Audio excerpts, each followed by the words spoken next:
انتوا الاتنين عندكم موهبة، اي حد فيكم بيسمع اي شعر بيحفظه في نفس الوقت، صح؟ اجل يا سيدي. صحيح يا مولاي. احنا نعمل مسابقة التقديم فيها ب20 جنيه، واللي يكتب شعر انتوا مش عارفينه يكسب تقل الحاجة اللي كاتب عليها ذهب. يا قائد اسمع هذا الشعر لسه كاتبه حالا. اديك في الجركن تركن. انا عارفه، اديك في الجركن تركن. شفت؟ انطر قبلكاش.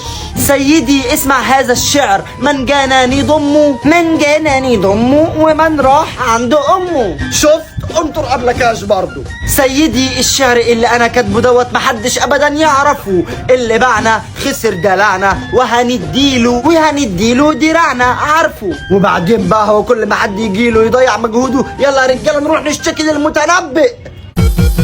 تقلقوش، سيبوا الطلعة دي عليا. سيدي انا كاتب شعري جديد.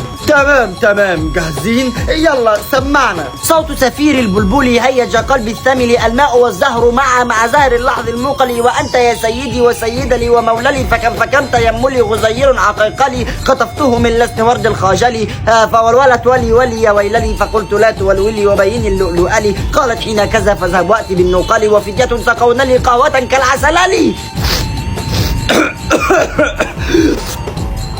ايه اشباح؟ احي يا ريس. احمس يا سيدي. انت كاتب الشعر على ايه يا ولد؟ اهيه يا سيدي. يا ابن عدل. لا ما انا عشان طالع من الجنب. يلا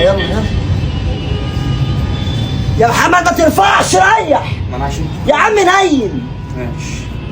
ايوه كده، ارجع لورا سنه بقى. يلا بينا. ايه يا سيدي. ينعل